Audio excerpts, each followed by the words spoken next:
Hi everyone, I'm Michelle Mann and I am just going to go through and tell you a little bit about what I'm doing here in this particular part here. I'm just starting to put some marks down with my Stabilo oil pencil. And if you've never used a Stabilo oil pencil before, they're a really interesting charcoal type of pencil, in a pencil form, I suppose you'd say. And when you do put water on it or anything liquid, it activates the charcoal that's in the pencil, and it makes beautiful marks. I love using it. It's got quite an intensity, so I'd suggest not to overuse it.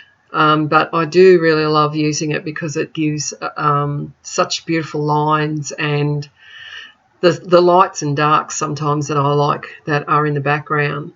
I also use just ordinary colouring in pencils as well. As you can see, I've just got a couple there happening at the same time. They're blue and a dark blue, I think it is. And I use my left hand as well, or my non-dominant hand, and that actually is quite fun as well to practice doing mark making with your non-dominant hand, and I challenge you to have a go at that. And it is a little bit hard at first if you've never sort of done that much, but I quite like some of the different way that you hold the pencil and things like that. It's pretty interesting. You'll see now that I'm just starting to put down a few colours. These are the Liquitex Matisse Flow, and I've got some Liquitex gesso and a little bit of fluoro pink that I always like to throw around sometimes. I've got a little bit of black, Mars black, and I also do use different tools sometimes, depending on what or how I'm feeling that day. I might just pick up all different sorts of things, but mostly I will use a skewer, or sometimes I've got like different forks, things like that, like the disposable forks, the bamboo ones.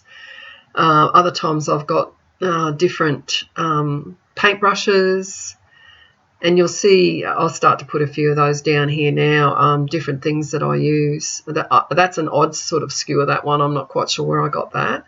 It's got a point on the end, so yeah, just be careful you don't go through your paper or your canvas with anything. I've got a chopstick there. I've got a really fine paintbrush there, and I've got a thick sort of round paintbrush.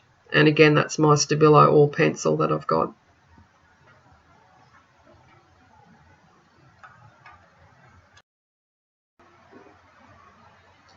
So you'll see I'll start to put down some colour, and I can't help myself. I've got to get my fingers into it at some point here.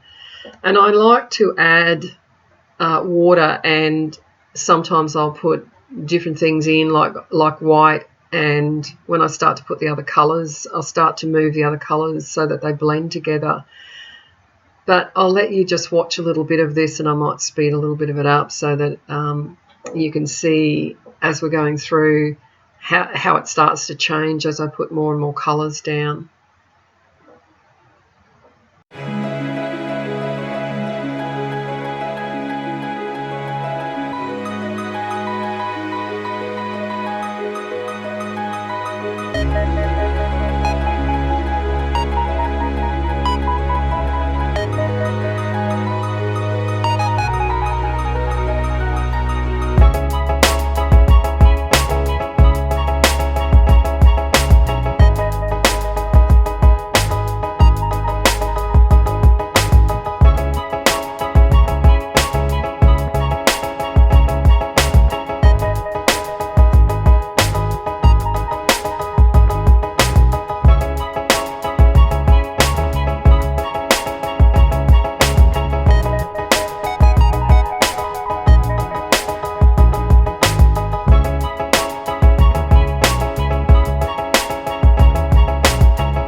You'll notice here that I've just put the timer on my phone, and quite often I do this. It's just a fun thing that I will just sort of challenge myself to do, say, a 5-minute session where I just go in without thinking too much and start to just put marks down, colour down, add different things in.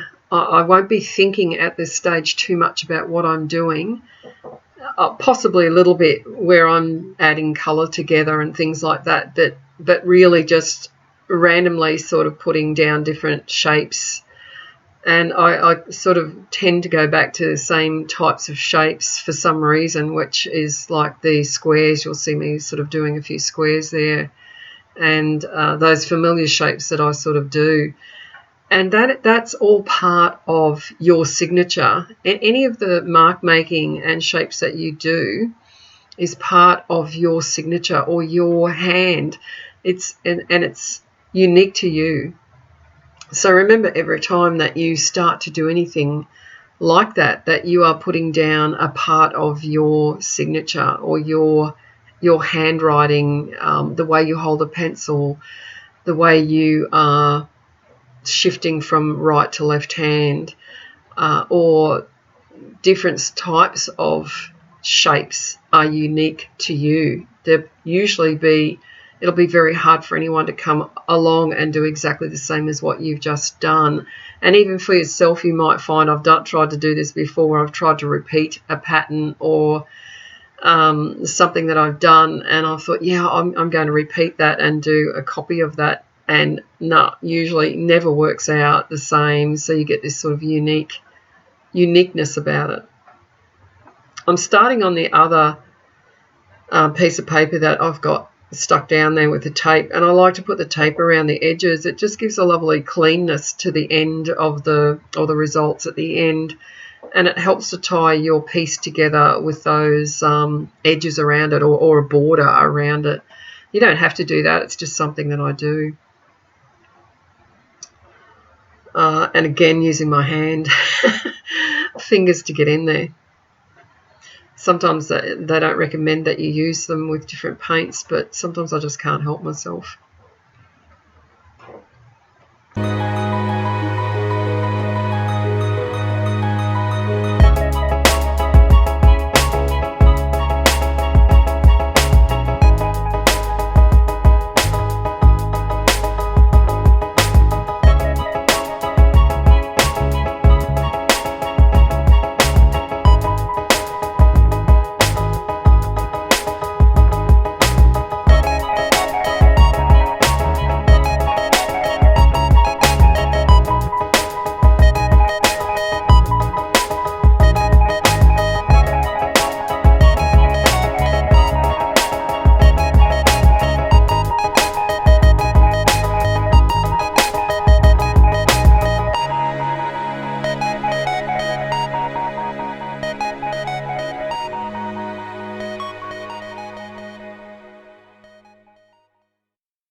So we're just coming to the end of our warm-up session, and I hope you've had a lot of fun following along and painting with me. And when I get to this stage, I will usually let these two dry, and I will either come back in and start to work over the top of this and finish or complete the piece. And sometimes I will look at them again and not quite sort of get there.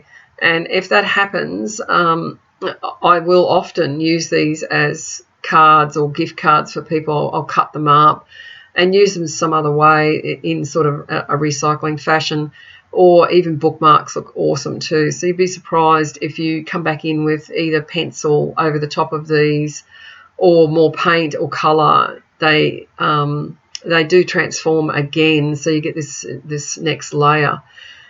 But thanks for watching, and please subscribe.